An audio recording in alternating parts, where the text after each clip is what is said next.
The dying light of the day caught tears in Penelope Kane's eyes as she knelt before the freshly dug grave, her black mourning dress collecting the red dust of the Texas soil. At 26, she never imagined she would be a widow, alone on a struggling ranch with winter approaching fast and not a soul for miles, except for the howling coyotes that seemed to mock her grief each night. It was 1872, and the promise of a new life in Cottonwood Springs had turned to ash in her mouth. 4 months ago, she and Daniel had left Chicago with dreams as big as the Texas sky, only for typhoid to claim him 2 weeks past. Now the small ranch house they'd purchased sight unseen stood like a lonely sentinel on the vast prairie, a cruel reminder of all she had lost. Penelope traced her husband's name carved into the wooden cross. Her fingers, once soft and unblemished, now bore calluses from the work she'd taken on after Daniel fell ill. The wind picked up, whipping her auburn hair across her face, but she made no move to brush it away. What was the point? There was no one to see her, no one to care if she looked presentable. The sound of approaching hoofbeats barely registered in her grief-fogged mind. It wasn't until a shadow fell across the grave that she looked up, squinting against the setting sun to make out the silhouette of a man on horseback. "Begging your pardon, madam," a deep voice said, respectfully removing his hat. "Didn't mean to intrude on your private moment." The stranger dismounted with the easy grace of a man who'd spent his life in the saddle. He stood tall against the darkening sky, his face partially obscured by several days' worth of beard, but his eyes, clear and blue as a summer sky, regarded her with a gentle concern that made her throat tighten unexpectedly. "The name's Aaron Rhodes," he said, keeping a respectful distance. "Was passing through to Cottonwood Springs when I saw the smoke from your chimney. Thought I'd check if everything was all right, being this far out from town and all." Penelope rose shakily to her feet, suddenly aware of how she must appear, her dress rumpled, her eyes swollen from days of weeping. "I'm quite all right, Mr. Rhodes. Thank you for your concern, but as you can see, I'm managing just fine." Her voice cracked on the last word, betraying the lie. Aaron Rhodes said nothing, but his gaze shifted to the grave at her feet, understanding dawning in his eyes. "Your husband?" He asked quietly. Penelope nodded, not trusting herself to speak. "When did he pass, if you don't mind my asking?" 2 weeks ago," she whispered. "Typhoid?" Aaron Rhodes twisted his hat in his hands, a gesture of genuine sympathy. "That's mighty hard, madam, especially out here." He glanced toward the small cabin, noting the unrepaired roof and the stack of firewood that wouldn't last the month, much less the winter. "You planning to stay on, alone?" The question pierced through her grief, bringing with it the stark reality she'd been avoiding. What was she going to do? The ranch had been Daniel's dream, not hers. She had no family to return to in Chicago, no skills that would earn her a living in town. "I haven't given it much thought," she admitted, her voice stronger now that she was talking about practical matters rather than her loss. "I suppose I'll have to sell, but I don't even know where to begin with such things." Aaron nodded thoughtfully. "Sun's setting fast, madam. Night gets cold out here this time of year. Perhaps we could continue this conversation inside. I've brought some provisions. Could fix us a meal while we talk over your options." Penelope hesitated. Inviting a strange man into her home went against everything she'd been taught was proper. But there was something in Aaron Rhodes' steady gaze that spoke of decency, and truth be told, the thought of another evening alone with nothing but her grief for company was more than she could bear. "That would be acceptable," she finally said. "Though I should warn you, Mr. Rhodes, I'm afraid I'm not much company these days." A small smile softened his weathered features. "No company expected, Mrs. Kane, Penelope Kane, Mrs. Kane. I'm just offering a hot meal and maybe a bit of advice about ranching in these parts, if you're of a mind to hear it."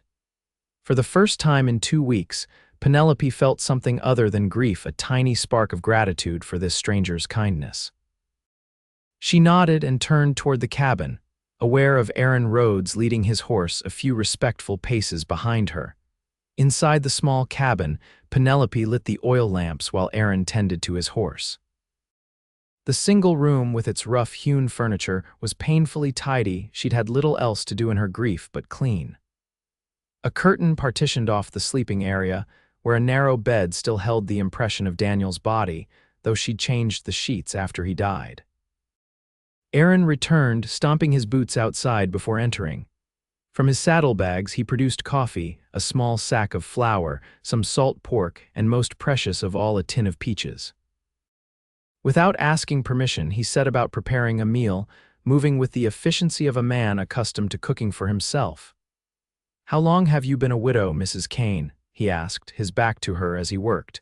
"Please call me Penelope," she said, sinking into a chair at the small table. "And as I said, it's been 2 weeks, though sometimes it feels like years and other times like only moments have passed since." Her voice trailed off. Aaron nodded, not pressing her to continue. Griefs like that plays tricks with time. He spoke with the certainty of someone who knew firsthand. "You got any family back east? Anyone you could go to?" Penelope shook her head. "My parents died years ago. I was working as a seamstress in Chicago when I met Daniel. He had such dreams about Texas, about building something of our own." A bitter laugh escaped her. "4 months we've been here, barely got the roof on before he fell ill." 4 months ain't much time to learn ranching," Aaron observed, setting a plate before her. The aroma of hot food made her stomach growl, reminding her she hadn't eaten properly in days. "You got stock, 2 milk cows, a few chickens," she said, picking up her fork. "Daniel had plans for cattle come spring. We had some savings, but most went to the land and building the cabin." Aaron sat across from her with his own plate. "May I say grace?" The simple request brought tears to her eyes again. Daniel had always said grace before meals. She nodded, bowing her head as Aaron's deep voice filled the small space with words of gratitude and comfort. They ate in companionable silence, the simple meal tasting better than anything Penelope had managed to cook for herself lately. When she finally pushed her plate away, she felt more clear-headed than she had in days. "Thank you," she said simply. "I didn't realize how hungry I was." Aaron nodded, rising to pour them both coffee. "Grief can make you forget the basics, eating, sleeping." He studied her face, noting the dark circles under her eyes. "When's the last time you had a proper night's rest, Penelope?" The use of her given name should have felt presumptuous, but instead it seemed right coming from him. "I don't remember," she admitted. "Every time I close my eyes, I see Daniel's face as he was near the end." She shuddered at the memory. Aaron's expression softened with understanding. "I lost my wife 5 years back," he said quietly. "Childbirth, lost the baby too, thought I'd never sleep through the night again." "I'm sorry," Penelope whispered, seeing him in a new light. This wasn't just kindness from a stranger, but empathy from someone who truly understood her pain. "It gets easier," he said, his eyes meeting hers across the table. "Not better exactly, just easier to carry." They fell into silence again, but it was comfortable now, 2 people connected by shared experience of profound loss. Outside, the wind picked up, rattling the windows. Penelope wrapped her shawl tighter around her shoulders. "That roof needs fixing before the first snow," Aaron observed, glancing up at a spot where the ceiling showed water damage. "And your woodpile's low." "I know," Penelope sighed. "Daniel was supposed to finish the roof last week." Her voice caught. "I don't even know where to begin." Aaron set his coffee cup down decisively. "Well, I was heading to Cottonwood Springs to look for work, but I reckon this is work that needs doing right here. If you're agreeable, I could stay on for a few days. Get that roof patched, split some firewood, maybe help you figure out what to do next." Penelope stared at him, surprised by the offer. "I couldn't ask that of you, Mr. Rhodes." "Aaron," he corrected gently, "and you're not asking, I'm offering." Winter in Texas ain't Chicago cold, but it's cold enough to be dangerous for someone on their own, and I'm not one to leave a lady in distress if I can help. "I can't pay you much," Penelope said, considering his offer. The practical part of her mind recognized that she desperately needed the help, even as her sense of propriety warned against it. "Room and board is all I need," Aaron replied. "I'll sleep in the barn, keep to myself when my work is done." No one would think anything improper of it, given the circumstances. Penelope studied him in the lamplight. There was something solid about Aaron Rhodes, something trustworthy in his direct gaze and straightforward manner. And the truth was, she was scared of being alone, scared of failing, scared of what would happen when winter truly set in. "All right," she finally said, "but just until the roof is fixed and I've decided what to do about the ranch, a week at most." Aaron nodded, accepting her terms. "A week it is. Now, I don't mean to be forward, Mrs. Kane, but you look dead on your feet. Why don't you turn in while I clean up here?" The suggestion of sleep made her eyelids suddenly heavy, but anxiety flared in her chest at the thought of facing the nightmares again. Aaron seemed to read her thoughts. "Sometimes it helps not to be alone with your thoughts," he said gently. "If you like, I could sit here by the fire until you fall asleep. Just knowing someone else is nearby can make the dark less fearsome." The offer, made with such simple kindness, broke something inside Penelope. Tears she thought she'd exhausted began flowing again, silent and relentless.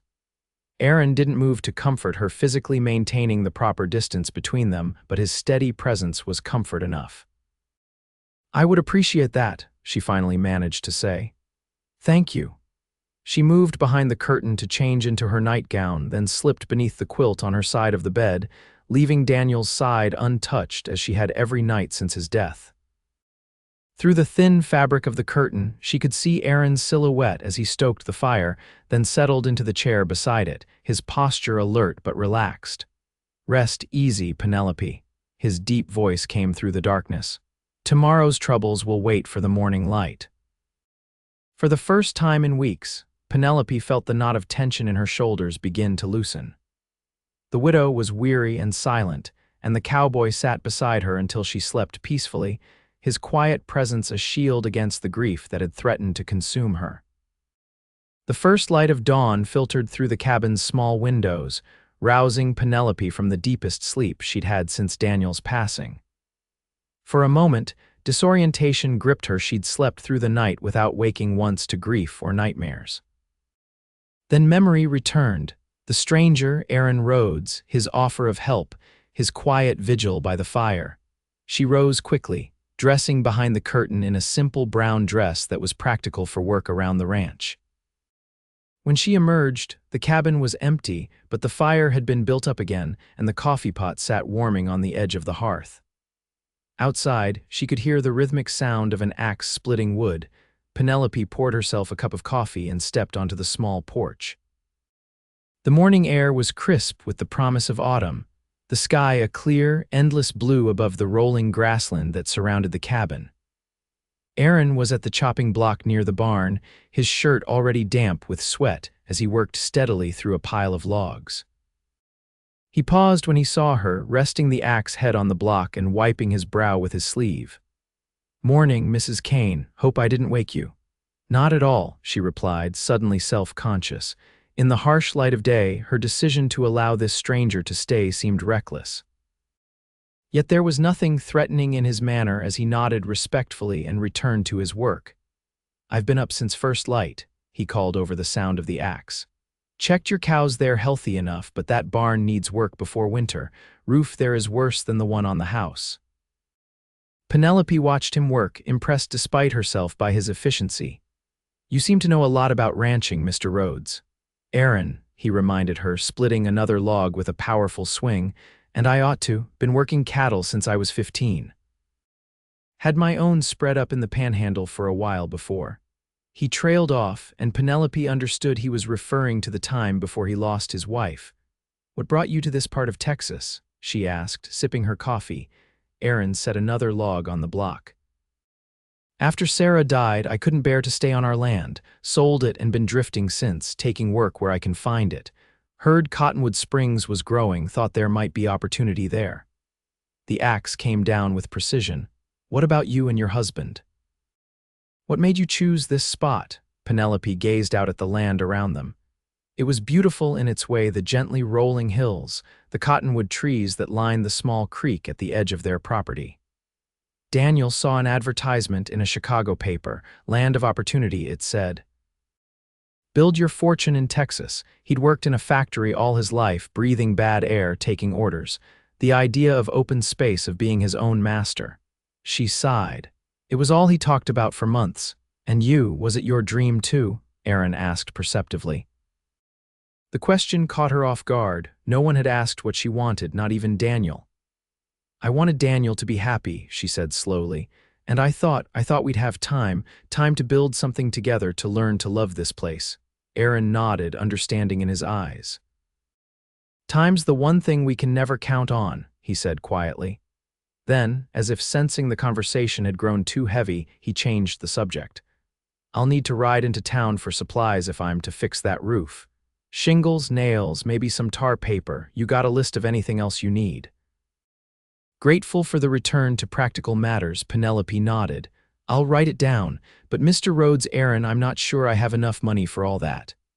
Let me worry about that for now, he said, setting the axe aside and approaching the porch. We can settle accounts when the work's done. His proximity made her aware of her state, hair hastily pinned up, wearing yesterday's dress, standing barefoot on the porch with a man who was still essentially a stranger. Propriety reasserted itself. I should prepare breakfast, she said, stepping back toward the door. You must be hungry after all that work. Much obliged, Aaron replied, keeping a respectful distance. I'll finish this pile, then clean up before coming in. True to his word, when Aaron entered the cabin 20 minutes later, he'd washed up at the pump, his hair still damp and his face freshly shaved. Penelope had scrambled eggs and fried up some of the salt pork he'd brought, along with the last of her bread. They ate companionably, discussing the work that needed doing around the ranch. Aaron's knowledge was comprehensive, his suggestions practical. By the time they'd finished eating, Penelope had a clearer picture of what staying on the ranch would entail, and it was daunting. I don't know if I can do all that alone, she admitted as she cleared the plates. Even if you fix everything before you go. Aaron leaned back in his chair, studying her thoughtfully. You've got options, Penelope. You could sell, head back east where life might be easier for a woman alone. Or you could stay, maybe hire help come spring. Land like this, with water, it has value, more with each passing year as the railroad pushes west. I wouldn't know the first thing about running a ranch, she said, shaking her head. You could learn, Aaron replied simply. You strike me as a capable woman, Mrs. Kane, and ranching ain't so different from other work. It takes attention, care, and common sense, all of which you seem to have in good measure. His assessment, delivered matter-of-factly, warmed something inside her. Since Daniel's death, she'd felt increasingly helpless, incapable. Aaron's confidence in her abilities, even after such brief acquaintance, was like water to parched soil. I'll think on it, she promised. Meanwhile, I'll write that list for town. Aaron nodded, rising from the table. I'll hitch up your wagon. Should be back by sundown. As he prepared for the journey to Cottonwood Springs, Penelope found herself watching him covertly from the cabin window. There was an ease to his movements, a quiet competence that spoke of a man comfortable in his own skin. It was a stark contrast to Daniel, who had always been slightly restless, always reaching for something just beyond his grasp. When Aaron departed, the silence of the ranch closed in around her again. But this time, instead of crushing grief, Penelope felt something like possibility stirring.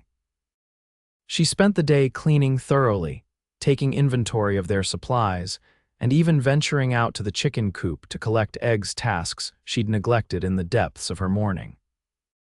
By late afternoon, she'd sorted through Daniel's clothes, setting aside those that could be altered for her own use during the winter. The work kept her hands busy and her mind focused on the future rather than the past. When she heard the wagon returning, she was surprised to find the sun already low on the horizon. Aaron had brought back everything they needed for repairs, plus additional supplies: flour, coffee, sugar, even a bolt of sturdy wool fabric that would make a warm winter dress. When Penelope protested the expense, he waved her concerns away. Consider it an investment in getting this place ready to sell if that's what you decide, he said, unloading the wagon. Besides, I ran into the general store owner in town, man named Wilkins. When I mentioned I was helping out at the Kane place, he asked me to tell you he's still holding the mail order package your husband paid for before he took ill. Said it was some kind of surprise. Penelope's heart clenched at this unexpected connection to Daniel. Did he say what it was? Aaron shook his head. Just that it was paid for and waiting whenever you're ready to come to town. He hesitated, then added gently, I also stopped by the telegraph office. Sent word to the marshal in Cottonwood Springs that you're out here alone. He said he'd make a point to ride by every few days, check on you. Man named Marshal Jenkins. Seemed decent enough. The thoughtfulness of this gesture brought unexpected tears to Penelope's eyes. Thank you, she said softly. That was very considerate. Aaron nodded, suddenly looking uncomfortable with her gratitude. Just being neighborly. Now, I'd best get these supplies put away and see to the animals before dark. Over the next several days, a routine developed between them. Aaron worked from dawn till dusk, repairing the cabin roof, reinforcing the barn, splitting enough firewood to last well into winter. Penelope cooked their meals, tended to her small garden, and gradually began to learn the daily tasks of running the ranch under Aaron's patient guidance. Each evening, they would sit by the fire after supper, Aaron sharing stories of his ranching days or offering practical advice about surviving on the frontier. Penelope found herself speaking more freely than she had in years, telling him about her childhood in Cincinnati, her move to Chicago after her parents died, her work as a seamstress in a dress shop where she'd met Daniel when he came in to buy a gift for his mother. He was so determined to get exactly the right thing, she remembered with a sad smile. Most men just point at something and pay as quickly as possible, but Daniel spent nearly an hour looking at different fabrics, asking what each one was for. I thought he was the most particular customer I'd ever had. Aaron smiled at the story. Sounds like he knew quality when he saw it, he said, his eyes meeting hers across the fire. Can't blame him for taking his time choosing something special. The compliment, subtly delivered, brought a flush to Penelope's cheeks. She looked away, suddenly aware of how comfortable she had become in Aaron's presence. It had been 5 days since he arrived, and already she couldn't imagine the cabin without him. That night, as he sat in his now customary spot by the fire while she prepared for bed, Penelope found herself reluctant to retreat behind the curtain. Their time together was drawing to a close. He'd promised to stay only a week, and the roof was nearly finished. Aaron, she said hesitantly, I want to thank you for everything you've done here. I don't know what I would have done if you hadn't come along. He looked up from the piece of wood he was whittling, his expression serious in the firelight.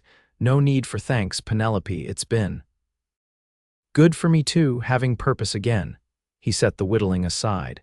Have you decided about staying or selling? Penelope sat on the edge of the bed, her hands twisting in her lap. I'm still not sure. Part of me thinks it would be easier to sell, to go back to something familiar. But then what? Aaron prompted gently when she fell silent. Then I think about how much this place meant to Daniel, how it was his dream, and I wonder if I owe it to him to at least try. She looked up, meeting Aaron's steady gaze. Is that foolish, to stay because of a dead man's dream? Aaron considered her question carefully before answering. I think the question isn't what you owe Daniel, but what you want for yourself. Dreams can change, Penelope. They have to sometimes. His words resonated with something deep inside her. What did she want? For so long, her life had been shaped by circumstances, by the expectations of others. First her parents, then her employer in Chicago, then Daniel. When had she last chosen something purely for herself? I don't know what I want, she admitted, except that I'm not ready to leave just yet. Aaron nodded as if this was answer enough for now. Then don't. Stay through winter at least. By spring, you'll know your own mind better. But I can't do it alone, Penelope said, voicing the fear that had been growing as Aaron's departure drew nearer. There's too much I don't know, too much work for one person. Aaron was quiet for a long moment, the firelight playing across his features as he seemed to wrestle with some internal debate. Finally, he spoke, his voice careful, measured. I could stay on, he said, as your hired hand. Help you through the winter, teach you what you need to know. He hurried to add, I'd keep to the barn, of course.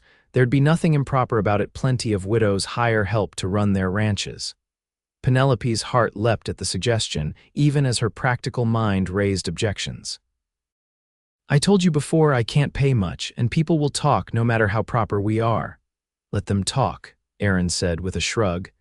As for pay, I've got some savings, enough that I don't need much beyond room and board until spring.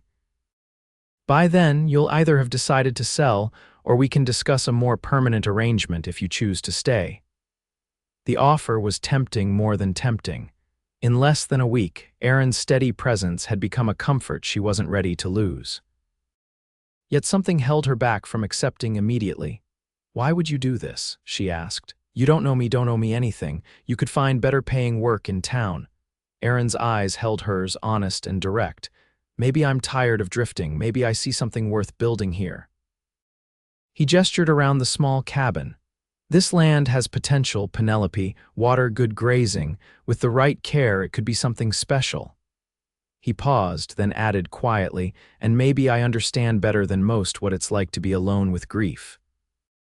How sometimes the best cure is having purpose, something to work toward." His words struck a chord within her. Since Aaron's arrival, her grief hadn't disappeared, but it had changed, becoming something she could carry rather than something that threatened to drown her. The endless, empty days had given way to productive work, to planning, to moments of unexpected peace. "I need to think about it," she finally said. "It's a big decision." Aaron nodded, accepting her hesitation without offense. "Of course, take all the time you need." He picked up his whittling again, a signal that the conversation was over for now. Penelope retreated behind the curtain, her mind racing. The practical benefits of accepting Aaron's offer were obvious. But there was something else, something she wasn't quite ready to acknowledge even to herself, a warmth in her chest whenever he was near, a flutter when their eyes met across the table.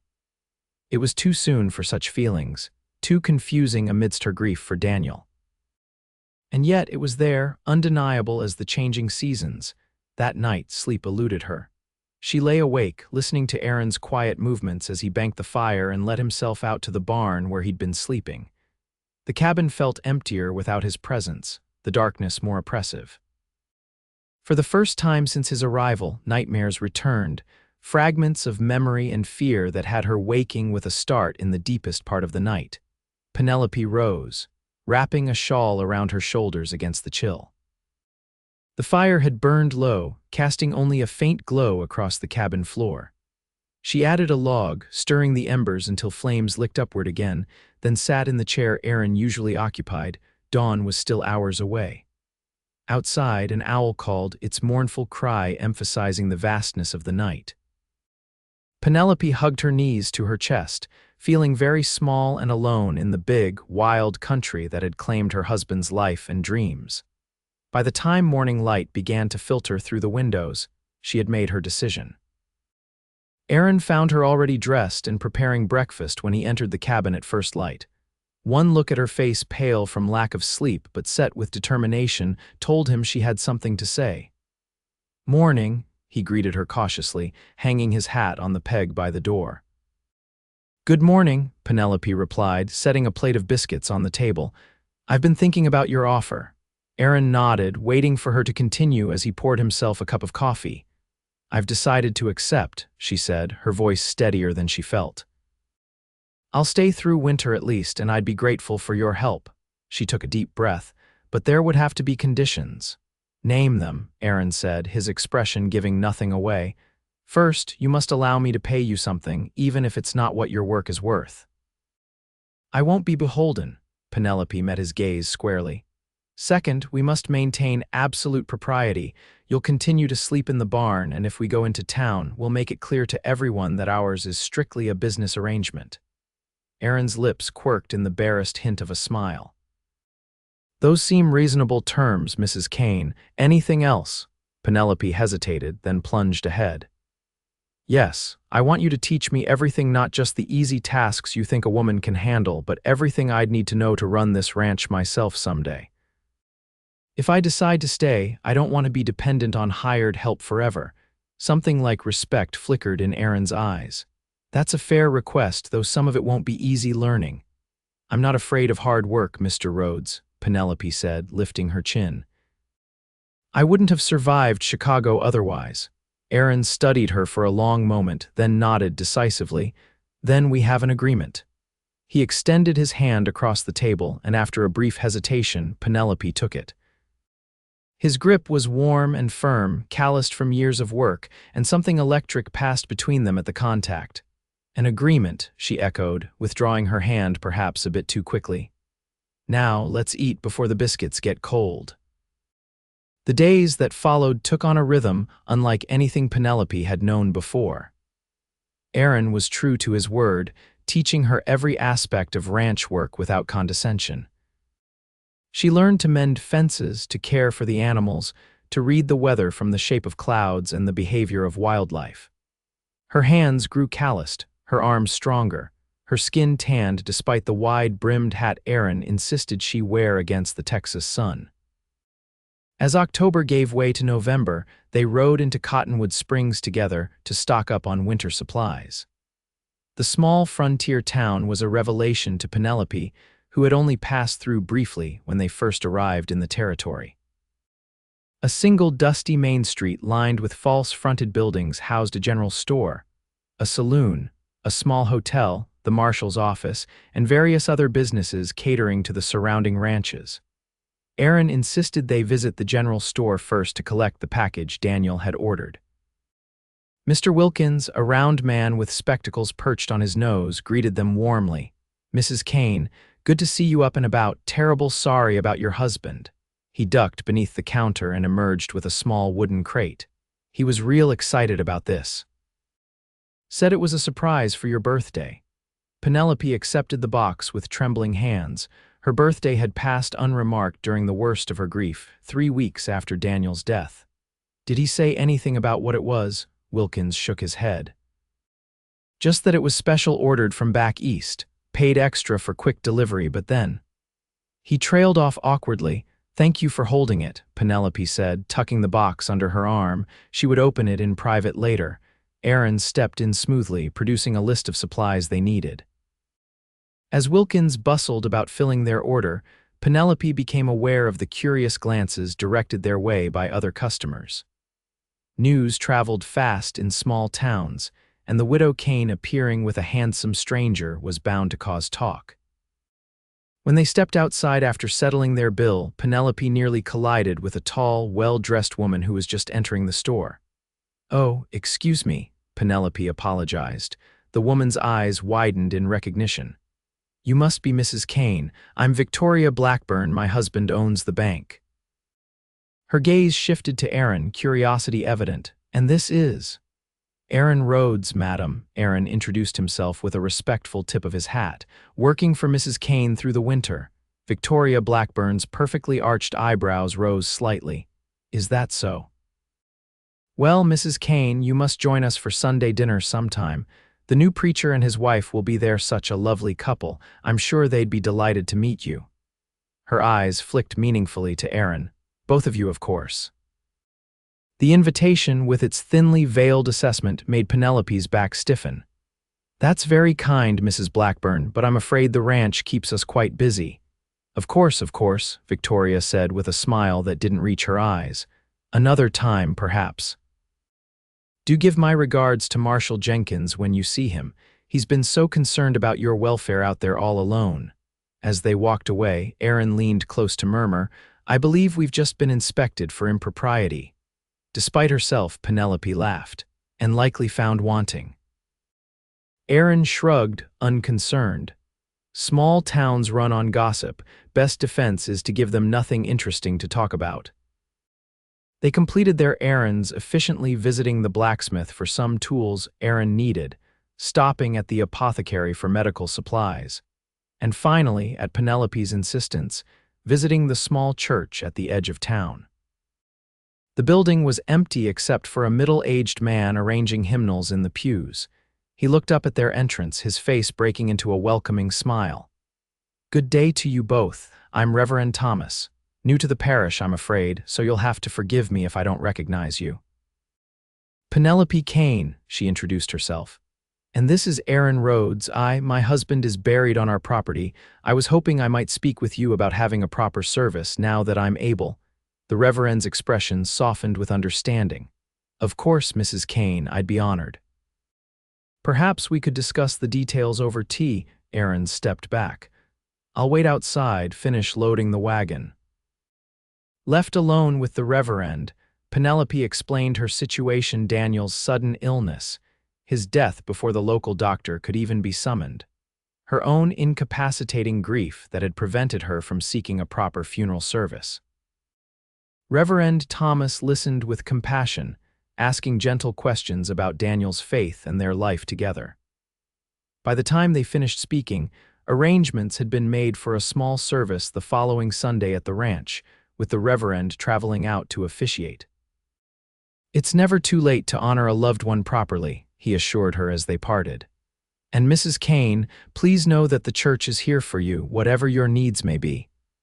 The ride back to the ranch was quiet, both Penelope and Aaron lost in their own thoughts. The wooden crate sat between them on the wagon seat, a tangible reminder of Daniel's absence. When they arrived home, Aaron busied himself unloading their supplies, giving Penelope the privacy she needed. Inside the cabin, she finally opened the box with trembling fingers. Nestled in straw packing was a beautiful leather-bound book, a journal with creamy blank pages and her initials embossed in gold on the cover. Tucked inside was a note in Daniel's familiar handwriting: "For my dearest Penny, to record our new life together in this wild country. May these pages be filled with dreams come true. All my love, Daniel." Tears blurred her vision as she traced the words with her fingertips. It was exactly the sort of thoughtful gift Daniel would choose, practical yet personal, acknowledging her love of writing that she'd had little time to indulge during their marriage. When Aaron returned to the cabin, he found her sitting at the table, the journal open before her, writing steadily. He moved quietly, not wanting to disturb her, but Penelope looked up with a watery smile. "It was a journal," she said, answering his unasked question. "For my birthday, Daniel wanted me to record our life here." She brushed away a tear. "I think perhaps I will, though not in the way he imagined." Aaron nodded, understanding in his eyes. "Might be good. Writing has a way of helping sort through things." He hesitated, then added, "My Sarah used to write every night before bed, said it helped clear her mind for sleep." It was rare for Aaron to mention his wife voluntarily, and Penelope recognized the offering for what it was: a shared confidence, a bridge across their separate griefs. "Thank you," she said softly, "for everything today. For not rushing me through town when I know you were uncomfortable with all the staring and whispering." Aaron shrugged. "People will talk, can't stop that, but they'll lose interest eventually, find something more exciting to gossip about." He moved toward the door. "I'll see to the animals, give you some time with your writing." The days leading up to the memorial service passed quickly, filled with preparations. Aaron built a proper frame for Daniel's grave marker, while Penelope cleaned the cabin thoroughly and baked bread and pies for the small reception afterward. The Reverend had suggested inviting a few townspeople, not a full funeral, but enough of a gathering to acknowledge Daniel's passing in the community. On Sunday morning, Penelope dressed in her best black dress, her hair neatly arranged beneath a small hat with a veil. Aaron wore his one good shirt and a string tie, his usually unruly hair slicked back with water. They stood side by side at the grave site as the first wagon appeared on the horizon. To Penelope's surprise, nearly 20 people made the journey from town: the Reverend and his wife, Marshall Jenkins, Mr. Wilkins from the general store, Victoria Blackburn and her banker husband, the doctor who had arrived too late to help Daniel, and several other faces Penelope didn't recognize but who introduced themselves as neighbors from surrounding ranches. The service was simple but moving. Reverend Thomas spoke eloquently about the courage it took to seek a new life in the West, about the dreams that brought men like Daniel Kane to this wild country, about the legacy that lived on in the land they had claimed and the lives they had touched. Several of the men shared brief memories of Daniel from his visits to town: his enthusiasm, his friendly nature, his pride when speaking of his wife. Penelope stood dry-eyed through it all, Aaron a steady presence at her side. When it came time for her to speak, she found herself unexpectedly calm. "Daniel loved this land from the moment he saw it," she said, her voice carrying across the gathered mourners. "He saw not what it was, but what it could become, A home, a legacy. She paused, looking out at the rolling landscape around them. I don't know if I can fulfill all his dreams for this place, but I'm going to try. With help, she added with a small nod toward Aaron, I'm going to see if I can make something of what he started. A murmur of approval ran through the small crowd. Even Victoria Blackburn looked impressed, though her gaze shifted speculatively between Penelope and Aaron. After the service, everyone gathered in the cabin and the yard outside, sharing food and conversation. Penelope found herself surrounded by women offering condolences, advice, and barely disguised curiosity about her arrangement with Aaron. She answered their questions truthfully but briefly, maintaining the careful boundary between her personal grief and public persona. As the afternoon wore on, the guests gradually departed, each offering support and invitations to visit town more often.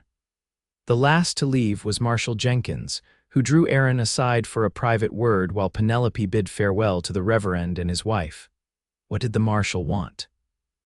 She asked when they were finally alone, the last wagon disappearing over the horizon. Aaron looked uncomfortable. Just offering his help if we need it, and... He hesitated, then continued reluctantly, warning me to be mindful of your reputation. Penelope's cheeks flushed with embarrassment and indignation. That's hardly his concern. It's a small community, Aaron said with a shrug. People look out for their own, can't blame him for being protective of a widow. Penelope began gathering plates with more force than necessary. I'm perfectly capable of protecting myself, thank you very much. Aaron watched her for a moment, then said quietly, no one doubts that, Penelope, but out here reputation matters, especially for a woman alone. I'm not alone, she retorted without thinking. I have you. The words hung between them, loaded with unintended meaning. Aaron's expression softened, but he maintained the careful distance he always kept between them. Yes, he said simply, you do. The days following the memorial service brought the first true cold of winter. Frost edged the windows each morning, and the wind carried a bite that penetrated even the thickest clothing. Aaron worked tirelessly, ensuring the cabin was sealed against drafts, the animals properly sheltered, the food stores secure. Penelope threw herself into learning everything she could about ranch life. She insisted on helping with even the most difficult tasks, ignoring Aaron's concerns about her comfort. By December, she could milk the cows without assistance, chop kindling for the fire, and even shoot with reasonable accuracy, a skill Aaron deemed essential for her safety when he had to be away from the ranch. Their evenings together lengthened as the daylight hours shortened. After supper, they would sit by the fire, Aaron teaching Penelope to play checkers or reading aloud from one of the few books they had, a Bible, a volume of Shakespeare's plays that had been Daniel's, and a dog-eared copy of The Last of the Mohicans that Aaron carried in his saddlebags. One such evening, as a rare Texas snowfall blanketed the world outside, Aaron closed the book he'd been reading and studied Penelope across the table. She was mending one of his shirts, her head bent over the work, firelight glinting on her auburn hair. You're different, he observed quietly. Penelope looked up, needle poised mid-stitch. Different how? Aaron gestured vaguely. From when I first arrived, you were fragile then, like you might break if the wind blew too hard. His eyes held hers. There's strength in you now. It was always there, I think, just buried under grief. The assessment, delivered with such simple honesty, warmed Penelope more than the fire. I feel different, she admitted. Less lost, more purposeful, I suppose. Aaron nodded, as if this confirmed something he'd already suspected. Grief changes a person. Can hollow you out or forge you stronger, depending on how you carry it. How did it change you? Penelope asked, setting aside her mending. After Sarah, Aaron was quiet for so long that she thought he might not answer. When he finally spoke, his voice was low, reflective, made me restless. Couldn't stay in one place, couldn't bear to put down roots knowing they could be torn up again. He stared into the fire. 5 years I've been drifting, taking work, moving on before anyone got close, before I had anything to lose again. And now, Penelope asked softly, are you still drifting? His eyes met hers, something unreadable in their depths. Not sure, maybe putting down shallow roots, seeing if they'll hold. The moment stretched between them, charged with unspoken possibility. Then Aaron stood abruptly, breaking the tension, getting late. I should check on the animals before turning in. He moved toward the door, pausing with his hand on the latch. Storm's picking up. If it gets too bad, I might need to sleep in here by the fire. Wouldn't want you to be alarmed if you hear me come in during the night. Penelope nodded, her heart beating a little faster at the thought. Of course, that would be sensible. After Aaron left, she sat for a long time staring into the fire, her mending forgotten in her lap. Something was changing between them, had been changing gradually since the day he arrived. The careful boundaries they maintained seemed increasingly artificial, a concession to propriety rather than a reflection of their true feelings. But what were those feelings? Penelope wasn't sure she could name them, even to herself. Gratitude, certainly. Respect, absolutely. Friendship, without question. But there was something else too, something that made her pulse quicken when their hands accidentally brushed, something that drew her gaze to him when he wasn't looking. It was too soon, she told herself firmly. Daniel had been gone less than 4 months. Proper mourning should last at least a year. And yet, life on the frontier didn't always allow for proper observances. Death was too common, survival too precarious to waste time on extended grieving. Besides, she reasoned nothing had happened between them. Nothing would happen. Aaron was too honorable, too respectful of her situation. And she was still finding her footing in this new life, still learning who she was without Daniel. Penelope rose and prepared for bed, listening to the howl of the wind outside. The storm was intensifying, snow driving against the windows with increasing force. She left the fire burning higher than usual, in case Aaron needed its warmth later, then slipped behind the curtain to her narrow bed. Sleep came fitfully, disturbed by the storm and her unsettled thoughts. She drifted in and out of dreams, fragments of memory mingling with imagined scenes: Daniel smiling at her across the breakfast table, Aaron teaching her to shoot, his hands steady on her shoulders, a small child with Aaron's blue eyes running across a sunlit meadow. The sound of the door opening jerked her fully awake. The fire had burned low, casting only a dim glow through the cabin.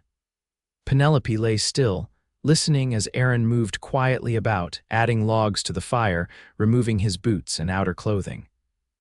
She heard him settle on the floor near the hearth, the rustle of blankets as he made a makeshift bed. "Aaron," she called softly. The rustling stopped. "Sorry if I woke you," his deep voice came through the darkness. Storms turned to a proper blizzard. "Didn't want to risk the barn roof with the wind this strong." "It's all right," Penelope assured him. "Is everything secure?" "As it can be," he replied. "Animals are fed and sheltered. We might be snowed in for a day or two, but we've got plenty of supplies." Silence fell between them, broken only by the crackling of the fire and the howling wind outside. Penelope lay awake, acutely aware of Aaron's presence just beyond the curtain. It was the closest they had slept to each other since he arrived, and despite the propriety of the arrangement given the circumstances, there was an intimacy to sharing the small space through the long night. "Aaron," she called again, softer this time. "Yes." His voice sounded alert, as if he too had been lying awake. Penelope hesitated, not sure what she wanted to say. Finally, she whispered, "Thank you for being here." There was a pause, then Aaron's reply came through the darkness, warm and certain. "There's nowhere I'd rather be, Penelope." The words settled over her like a blanket, comforting and right. With them echoing in her mind, Penelope finally drifted into a deep, peaceful sleep. The blizzard lasted 3 days, confining them to the cabin except for brief excursions to tend the animals. The forced proximity might have been awkward, but instead, it created a deeper ease between them. Aaron taught Penelope to play poker using beans as chips, while she showed him how to make bread from scratch. They shared stories from their childhoods, discovered a mutual love of thunderstorms, debated the merits of city versus country living. By the time the snow stopped and the sun emerged, something fundamental had shifted in their relationship. The careful distance Aaron had maintained relaxed into a more natural companionship. He no longer retreated to the barn immediately after supper. instead lingering by the fire, helping Penelope plan improvements to the ranch for spring. As December progressed toward Christmas, Aaron surprised Penelope by bringing home a small pine tree after a trip to check their fence line. "Thought you might like some holiday cheer," he said almost shyly, setting the tree in a bucket near the window.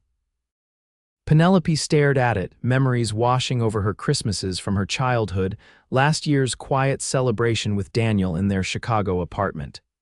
"It's perfect," she said, touching a branch gently, "but we don't have any decorations." Aaron shrugged. "We'll make some. My mother used to string popcorn and cranberries, and I picked up these at Wilkins' store last time we were in town." He produced a small package from his pocket, unwrapping it to reveal 2 slender white candles. "Not much, but they'll brighten things up a bit." That evening, they sat together stringing popcorn, their fingers occasionally brushing as they worked. Penelope found herself watching Aaron more than the task, noting the concentration on his face, the way his eyes crinkled at the corners when he smiled, the gentle strength in his hands as they moved deftly with the needle and thread. "What are you thinking about?" he asked, catching her gaze. Penelope flushed, embarrassed to be caught staring. "Christmas," she said quickly.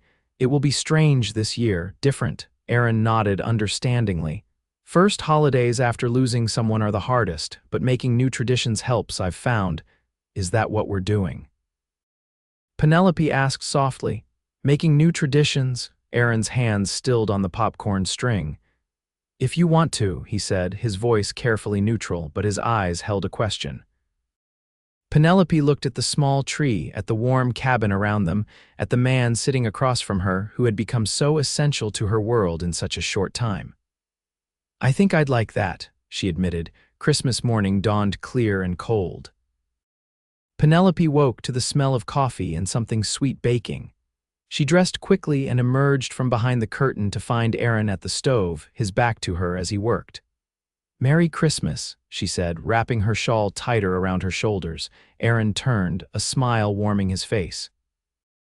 "Merry Christmas, Penelope. Hope you don't mind. Thought I'd try my hand at those cinnamon rolls you were talking about yesterday." The kitchen table was set for breakfast, and beneath their small tree sat 2 packages wrapped in brown paper. Penelope's eyes widened in surprise. "When did you have time to get gifts?"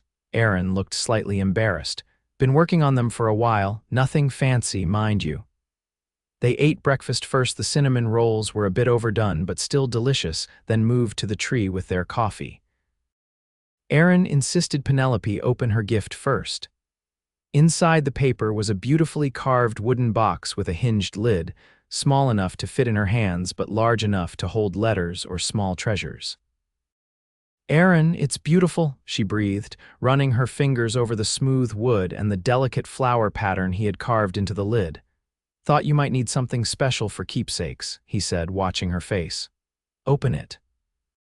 Inside, nestled on a bit of soft cloth, was a small silver locket on a chain. Penelope lifted it carefully, her heart catching at the unexpected gift. "It was my mother's," Aaron explained. "Been carrying it with me all these years. Thought it should belong to someone who'd appreciate it." "I can't accept this," Penelope protested. "It's too precious." Aaron's eyes held her steadily. "I want you to have it, Penelope, please." The simple sincerity in his voice made further protest impossible. Penelope nodded, blinking back tears as she fastened the locket around her neck. "Thank you," she whispered. "Now open yours." Her gift to him was far more modest, a new leather belt she had crafted from scraps, tooled with a simple geometric pattern she'd learned as a girl. But Aaron's face lit up as if she'd given him gold. "This is fine work," he said, running his fingers over the design. "Didn't know you had such a talent for leatherwork." "There's a lot we're still learning about each other," Penelope replied with a small smile. Aaron's eyes darkened slightly at her words, something like longing flickering across his face before he carefully controlled his expression. "That there is," he agreed, setting the belt aside. "And speaking of learning, thought we might ride out today if the weather holds. There's something I'd like to show you." After breakfast, they bundled up against the cold and saddled the horses. Aaron led them west, following the creek that marked the boundary of Penelope's property. After about an hour's ride, they crested a small rise and Aaron reined in his horse. "There," he said, pointing to the valley below them. "What do you see?" Penelope gazed out at the landscape. The creek widened into a small pond surrounded by cottonwood trees that would provide shade in summer. The land sloped gently upward on one side, creating a natural windbreak. Even in winter, the grass looked thicker here than elsewhere on the property. "It's beautiful," she said. "But what am I looking for specifically?" Aaron dismounted, offering a hand to help her down. "This is prime grazing land, Penelope, protected water year-round. If you were to run cattle, this is where you'd want to center your operation." He pointed to the higher ground. "Build a proper ranch house up there, expand the barn near that grove of trees. You could run 100 head easy on land like this." Penelope stared at him, understanding dawning. "You've been thinking about the future of the ranch." Aaron nodded, suddenly looking uncertain.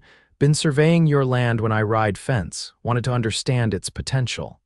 He hesitated, then added, "In case you decided to stay." The unspoken question hung between them: was she staying? "And if so, what role would Aaron have in that future?" "It's a big decision," Penelope said carefully. "Staying would mean committing to this life completely, learning to be a rancher for real, not just surviving day to day." "You could do it," Aaron said with quiet conviction. "You're stronger than you know, Penelope. I've watched you these past months. You've got the grit it takes to make it out here."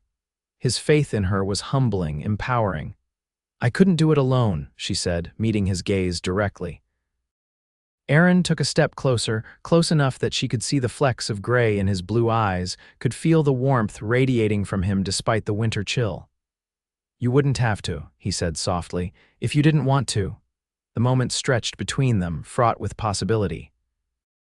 Penelope's heart hammered in her chest as Aaron's gaze dropped to her lips, then back to her eyes, questioning, waiting for permission. A sudden gust of wind broke the spell, sending a shower of snow from a nearby tree branch cascading over them. Penelope stepped back, laughing despite the tension as she brushed snow from her coat. "We should head back," she said, her voice not quite steady, "before it gets too cold." Aaron nodded, helping her back onto her horse without comment. But as they rode home, something had changed. A door had opened between them, even if neither was quite ready to step through it.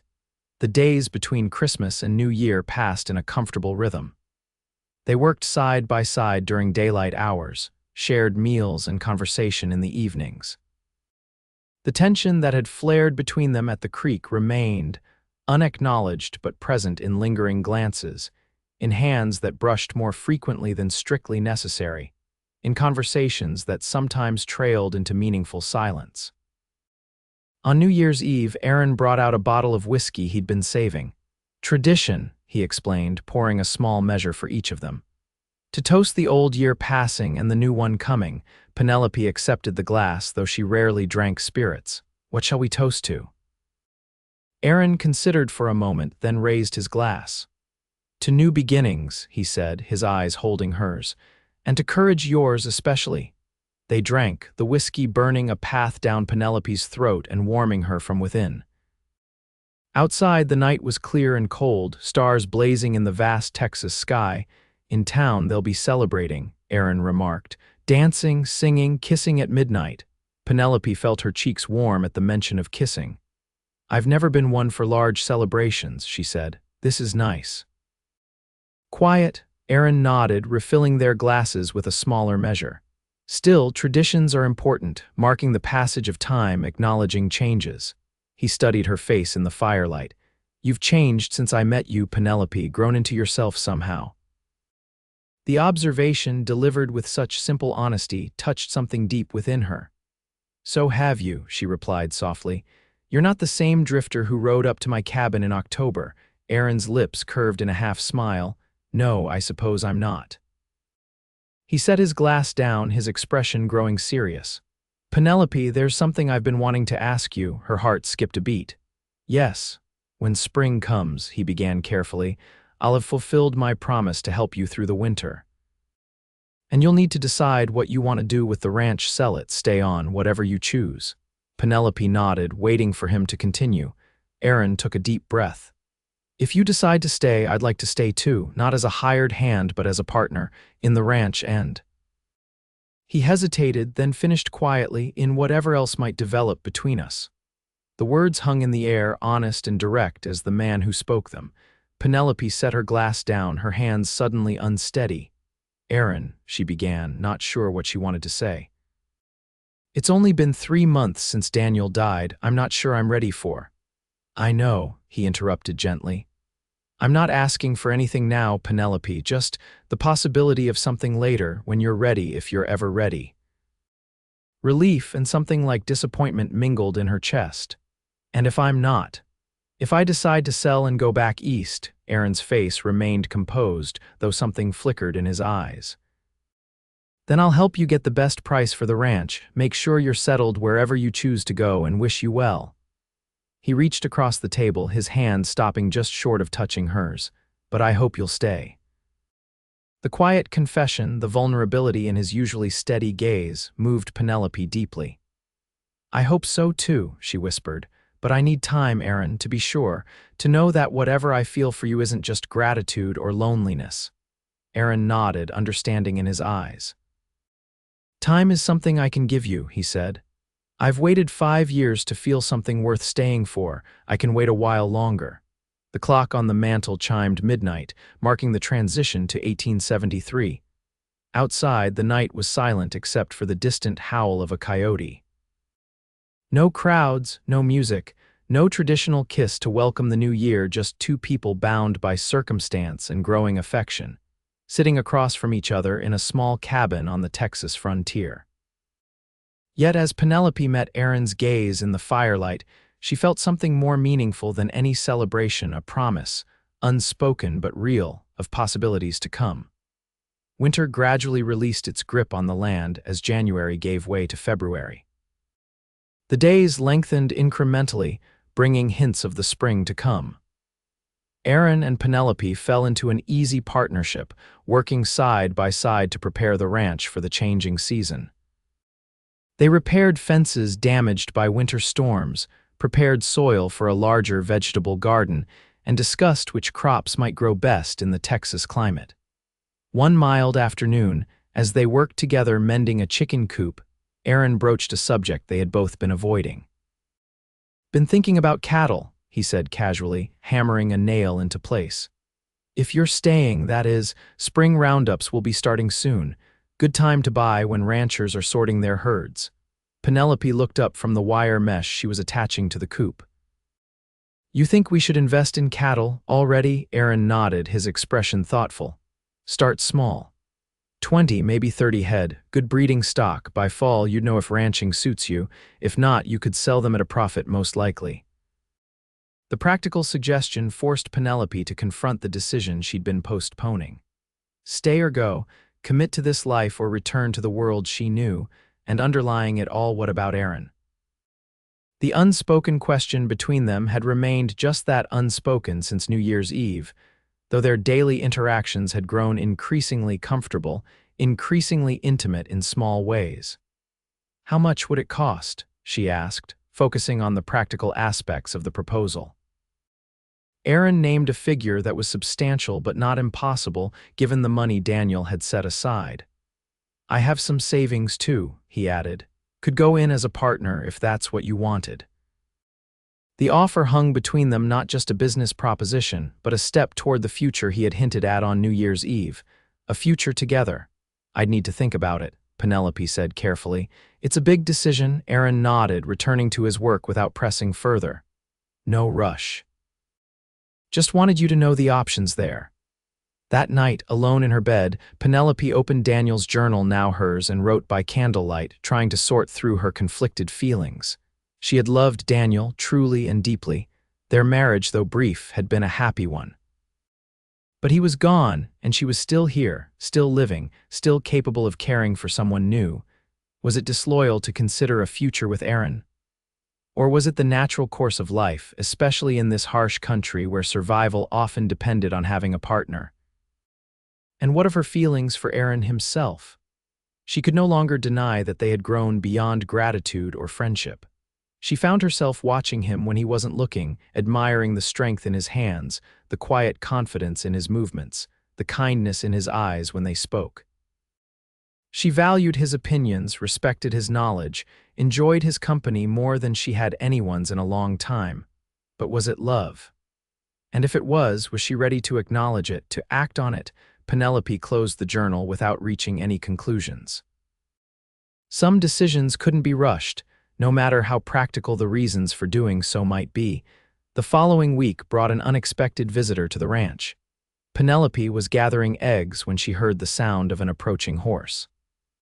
Stepping out of the chicken coop, she shaded her eyes against the morning sun to see Marshall Jenkins riding toward the cabin. Aaron, who had been repairing a saddle near the barn, set his work aside and walked out to meet the lawman. Penelope joined them, wiping her hands on her apron. "Morning, Mrs. Kane, Rhodes," Jenkins greeted them, touching the brim of his hat. "Hope I'm not interrupting anything important." "Not at all, Marshall," Penelope replied. "Would you like some coffee? I just made a fresh pot." Jenkins accepted the offer, and soon they were seated at the kitchen table, the marshal cradling a steaming cup in his weathered hands. "Nice to see the place looking so well kept," he observed, glancing around the cabin. "You've done good work here, both of you." "Thank you," Penelope said, wondering at the purpose of his visit. "Is there something specific that brings you out this way, Marshall?" Jenkins nodded, setting his cup down. "Two things, actually. First, wanted to let you know we've had reports of cattle rustlers operating in the area. Nothing close to your property yet, but thought you should be aware. Keep an eye out for strangers." Aaron frowned. "Anyone been hurt?" "Not so far," Jenkins replied. "Seems they're avoiding confrontation, just taking unguarded stock. Still, can't be too careful." Penelope nodded her understanding. "And the second matter?" Jenkins looked slightly uncomfortable. "Well, madam, it's of a more personal nature." He glanced between her and Aaron. "Town's a small place, as you know, people talk, and there's been some talk about your arrangement here." Heat rose in Penelope's cheeks. "I see. Now, I'm not one to give much weight to gossip," Jenkins continued hastily, "and I can see for myself that everything here is proper and above board. But Reverend Thomas asked me to extend an invitation. There's to be a social at the church this Sunday after services. Thought you might both like to attend. Let the town see you in a, well, respectable setting." The thinly veiled suggestion that they needed to manage their reputations stung Penelope's pride. "That's very considerate of the Reverend," she said stiffly, "but I'm not sure we can spare the time away from the ranch." Aaron, sensing her discomfort, intervened smoothly. "Actually, a trip to town might be worthwhile. Need to order some supplies anyway." He looked at Penelope. "Might be good to meet more of the neighbors, especially with spring coming." Penelope recognized the practical wisdom in his suggestion, even as she bristled at the implied need to defend their living arrangement. "Perhaps you're right," she conceded. Jenkins looked relieved. "Excellent. The ladies are bringing food and there'll be music. Nothing fancy, but it's a chance for everyone to socialize a bit before spring work begins in earnest." After the marshal departed, Penelope busied herself with chores, her movements more forceful than necessary as she worked out her irritation. "Penny for your thoughts," Aaron said, finding her aggressively kneading bread dough later that afternoon. The use of the diminutive the first time he had called her anything but Penelope caught her off guard. She looked up, flour dusting her cheeks. "I'm angry," she admitted. "That people are gossiping about us, that we have to prove our respectability by parading ourselves at a church social." Aaron leaned against the doorframe, his expression sympathetic. "It's the way of small towns, always has been." "It's not fair," Penelope insisted. "We've done nothing wrong." "You've been nothing but honorable." "True enough," Aaron agreed, "but people will always find something to talk about, and a widow living alone with a single man, no matter how proper the arrangement, is prime fodder for gossip." Penelope sighed, her anger deflating. "I suppose you're right. It just feels intrusive." Aaron was quiet for a moment, then said carefully, "There's one sure way to stop the gossip, you know." Penelope's hands stilled on the dough. "What's that?" "Make it legitimate," he said simply. "Marry me." The proposal, delivered so matter-of-factly, left Penelope speechless. She stared at Aaron, trying to gauge if he was serious. "That's not funny, Aaron," she finally managed. "Wasn't meant to be," he replied, his expression entirely sincere. "I know it's soon, Penelope. I know you're still grieving Daniel, but I care for you more than care for you if I'm being honest, and I think you might feel something for me too." He took a step toward her, careful not to crowd her. "We work well together, we respect each other, the rest could grow in time." Penelope's heart raced, her mind whirling with conflicting emotions. "Aaron, don't answer now," he said gently. "Think about it. Talk to Reverend Thomas on Sunday if you want an outside perspective. I'm not going anywhere, Penelope. The offer stands whenever you're ready to consider it." With that, he turned and left the cabin, giving her the space she needed to process his unexpected proposal. Penelope stood frozen by the table, her hands covered in flour, her thoughts in turmoil. Marriage, to Aaron. The idea was simultaneously terrifying and oddly appealing. She had only known him for 4 months, yet in some ways, she felt she knew him better than she had known Daniel after years of courtship. Hardship and close quarters had accelerated their understanding of each other. She knew Aaron's habits, his principles, his strengths and weaknesses. She trusted him implicitly, but marriage, so soon after losing Daniel, what would people think? And then she realized that was exactly Aaron's point. Marriage would silence the gossips, provide a respectable framework for their partnership, allow them to build the ranch together without constant scrutiny of their arrangement. Still, marriage should be more than a practical solution to a social problem. It should be about love, about choosing to bind your life to another's because you couldn't imagine living without them. Could she imagine life without Aaron now? The thought of him leaving when spring came, of trying to run the ranch alone or selling it and returning east, it created a hollow feeling in her chest that was answer enough. She cared for him deeply. Perhaps it wasn't the same passionate love she had felt for Daniel at the beginning, but it was something equally valuable, a steady affection built on respect, shared purpose, and growing attraction. Could that be enough to build a marriage on? Penelope returned to kneading the bread, her movements more measured now as she turned the question over in her mind. By the time the dough was ready to rise, she had made her decision. Sunday dawned clear and mild, a perfect early spring day.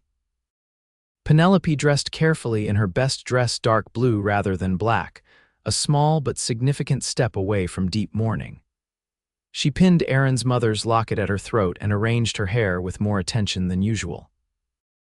Aaron, waiting by the wagon, looked equally well turned out in a clean shirt and vest, his hair neatly combed, his face freshly shaved. His eyes widened appreciatively when he saw her. "You look beautiful," he said simply. "Thank you," Penelope replied, accepting his hand to climb into the wagon. They had barely spoken about his proposal in the days since he'd made it, both of them going about their work as usual, maintaining the comfortable rhythm they had established. The drive to town was pleasant, the countryside beginning to show signs of spring's approach. As they neared Cottonwood Springs, Penelope broke the companionable silence. "I've been thinking about what you said," she began, "about marriage." Aaron's hands tightened slightly on the reins, but his voice remained steady, and Penelope took a deep breath. I think it might be the right decision, for both practical reasons and personal ones." She glanced at him, finding his gaze fixed intently on her face. "I care for you, Aaron, more than I expected to care for anyone after Daniel. I respect you, I enjoy your company, and I think we could build a good life together." A smile slowly spread across Aaron's face, genuine and warm. "That sounds remarkably like a yes, Penelope Kane." She couldn't help but smile in return. "It is. Yes, I will marry you, Aaron Rhodes. Though I think we should wait a decent interval perhaps until Easter, and speak with Reverend Thomas first." Aaron nodded, his expression serious again. "Of course, whatever timing feels right to you." He reached across the wagon seat to take her hand. "Thank you for trusting me with your future, Penelope. I promise I'll do everything in my power to make you happy." The simple sincerity of his pledge brought tears to Penelope's eyes. "I know you will," she said softly, "and I'll do the same for you." They rode the rest of the way to town hand in hand, a new understanding between them, a new future unfolding before them. The church service was well attended, the small building filled with ranchers and townspeople in their Sunday best. Penelope felt the curious gazes as she and Aaron took seats near the back, but she held her head high, drawing strength from his steady presence beside her. Reverend Thomas preached a sermon on new beginnings, on the promise of spring after winter's darkness, on faith in God's plan even when the path forward seemed uncertain. The message felt personally meaningful to Penelope, as if the Reverend somehow knew the decision she and Aaron had reached. After the service, as people gathered in the church yard for the social, Penelope asked Aaron to give her a few minutes alone with Reverend Thomas. He agreed readily, moving to help the men set up tables while Penelope approached the minister. "Reverend Thomas," she said, "might I have a word in private?" "Of course, Mrs. Kane," he replied warmly, leading her to a quiet corner of the churchyard. "What can I do for you?" Penelope gathered her courage. "I wanted to discuss the possibility of remarriage," she said directly. "I know it's soon after my husband's passing, but circumstances on the frontier are different than in the East, and—" "You're referring to Mr. Rhodes, I presume?" the Reverend interrupted gently. Penelope nodded, relieved not to have to explain further. Reverend Thomas smiled kindly. "Mrs. Kane, I've been a minister on the frontier for 15 years. I've seen how quickly life can change out here, how practical necessities often outweigh social conventions. Your husband has been gone nearly 5 months now. You've observed a proper period of mourning. And Mr. Rhodes seems to be a good, honorable man who has shown his character by his actions. Then you wouldn't think it improper to marry again so soon?" Penelope asked. "I think it would be entirely appropriate," Reverend Thomas assured her. "God does not intend for us to be alone, Mrs. Kane. He provides companions for our journey through this life, sometimes more than one if the first is taken from us." He patted her hand. "When would you like to hold the ceremony?" Relief washed over Penelope. "Easter Sunday, if that would be suitable. It seems a fitting time for new beginnings." "Indeed it does," the Reverend agreed. "I'll make the arrangements, and Mrs. Kane, I'm very happy for you both." The social that followed was more enjoyable than Penelope had anticipated. With her decision made and the Reverend's blessing obtained, she felt a weight lifted from her shoulders.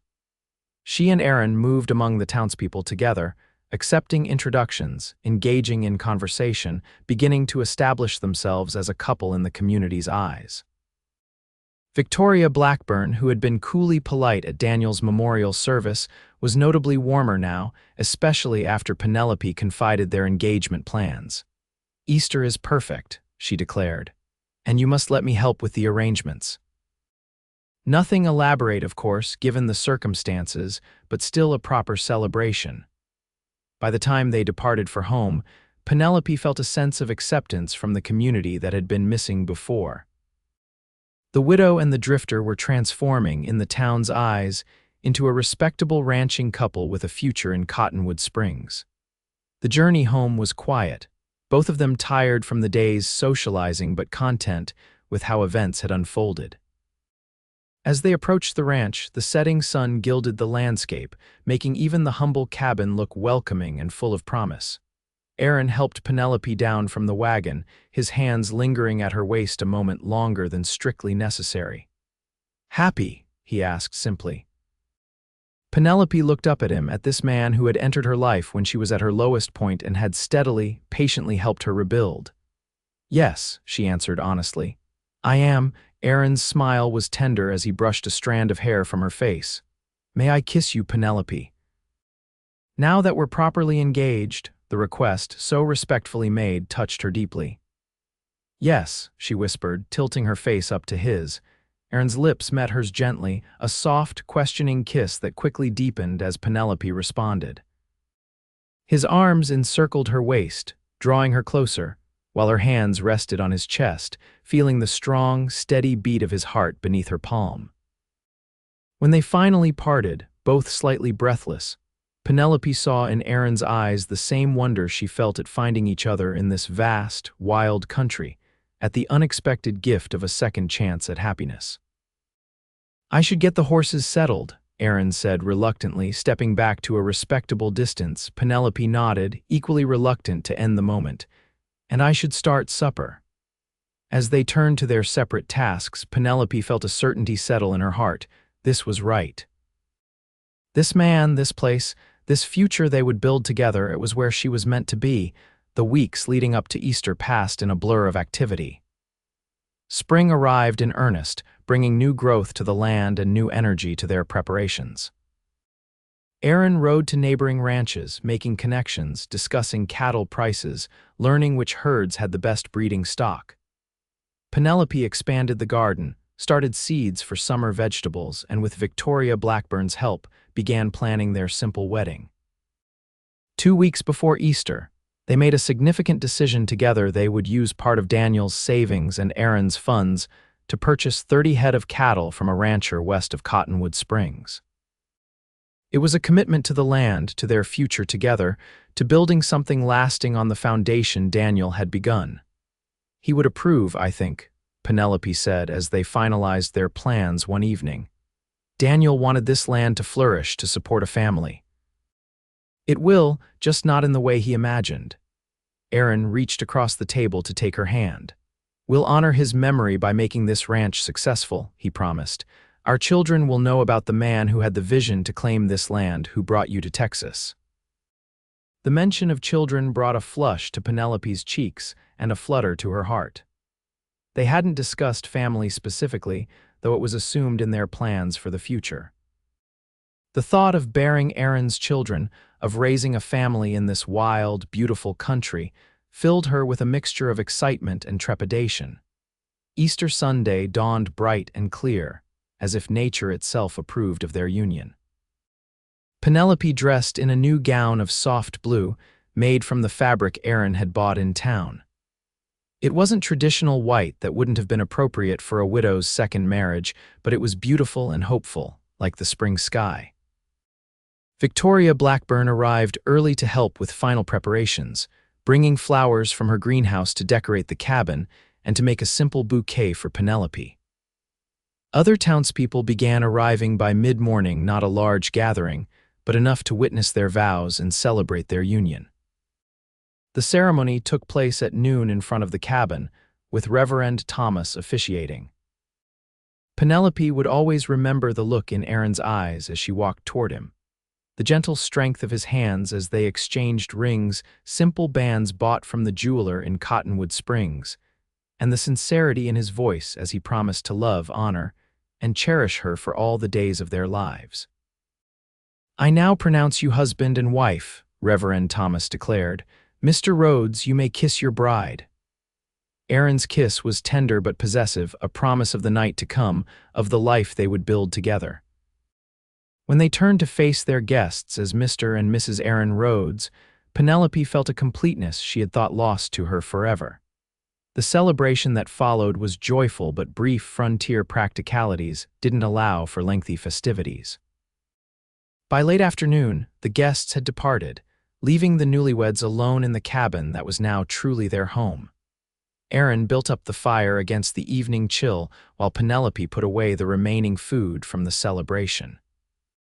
They moved around each other with the easy familiarity of partners who had worked side by side for months, yet there was a new awareness between them, an anticipation of the intimacy to come. When the chores were finished, Aaron turned to her, his expression serious yet tender. Are you happy, Penelope Rhodes? The new name, spoken in his deep voice, sent a thrill through her. Yes, she answered truthfully. Happier than I thought possible again. Aaron crossed to her, taking her hands in his. I want you to know something, he said quietly. I understand that Daniel will always have a place in your heart. I would never ask you to forget him or what you shared. Tears pricked Penelope's eyes at his understanding. Thank you, she whispered. But know this, Aaron, my heart is big enough for both memories of him and love for you. Different kinds of love, perhaps, but both real, both true. Aaron's face softened with emotion. That's all I could ask for, he said, drawing her into his arms. As darkness fell outside, Aaron Rhodes and his new wife discovered each other fully for the first time. They're joining both an ending and a beginning, the end of their separate journeys through grief, and the beginning of a shared future filled with promise. Later, as Penelope lay in Aaron's arms, her head resting on his chest, she thought about the strange, winding path that had brought them together. Had someone told her 6 months ago, as she knelt weeping by Daniel's grave, that she would find love again before spring returned, she would have thought it impossible, even offensive to suggest. Yet here she was, cherished by a good man, with a future spreading before them as vast and full of possibility as the Texas sky. "What are you thinking about?" Aaron murmured, his fingers gently combing through her hair. Penelope smiled in the darkness. "About how life surprises us. How endings sometimes lead to unexpected beginnings." Aaron's arms tightened around her. "And are you pleased with this particular beginning, Mrs. Rhodes?" Penelope raised herself on one elbow to look down at her husband's face, barely visible in the dying firelight. "More than pleased," she assured him, leaning down to kiss him softly. "I'm grateful for it, for you." Aaron rolled her beneath him, his body covering hers with protective warmth. "As am I," he whispered against her lips. "As am I." In the years that followed, the Rhodes Ranch grew and prospered. Their first child, a son they named David, in honor of both their lost loved ones Daniel and Aaron's wife Sarah, was born exactly 1 year after their wedding. A daughter, Elizabeth, followed 2 years later, and another son, James, 2 years after that. The small cabin gave way to a proper ranch house built on the rise Aaron had shown Penelope that Christmas day, overlooking the pond and the lush grazing land where their growing herd of cattle thrived. The barn was expanded, outbuildings added, and eventually bunkhouses constructed for the cowboys they hired. As the operation grew, Penelope became known throughout the county for her strength and capability. She rode alongside Aaron when needed, kept the ranch accounts with meticulous care, and still managed to create a warm, loving home for their family. The journal Daniel had given her as a birthday present, filled with entries chronicling their life, the challenges and triumphs, the growth of their children, the deepening of her love for Aaron with each passing year. Aaron remained steady and true, his quiet strength the foundation upon which their life together was built. He never forgot the promise he had made beside Daniel's grave to honor the man's memory by making the land he had claimed flourish. Each spring, he and Penelope would visit the grave site, now surrounded by a white picket fence and planted with wildflowers, to pay their respects to the man whose dream had, in a roundabout way, brought them together. As their 20th anniversary approached, Penelope found Aaron one evening standing on the porch of their home, looking out over their land as the sun set in a blaze of Texas glory. She joined him, slipping her arm through his, her head resting against his shoulder in a gesture as familiar as breathing. "Beautiful, isn't it?" she said softly. Aaron nodded, his arm coming around her waist. "More beautiful every year," he agreed, "just like its mistress." Penelope smiled at the compliment. At 46, her auburn hair was threaded with silver, and the years of frontier life had left their mark in the lines around her eyes and mouth. But Aaron still looked at her as if she were the most precious thing in his world. "Do you ever think about that first day?" she asked. "When you found me at Daniel's grave," Aaron's expression grew thoughtful. "Often," he admitted. "I remember how lost you looked, how alone." His arm tightened around her. "I never intended to stay, you know. Was just going to help for a day or two, then move on as I always did." "What changed your mind?" Penelope asked, though they had discussed this many times over the years. Aaron turned to face her fully, his blue eyes, still clear and direct despite the wrinkles at their corners, meeting hers with the same honesty that had first drawn her to him. "You did," he said simply. "That first night when I sat by the fire until you fell asleep."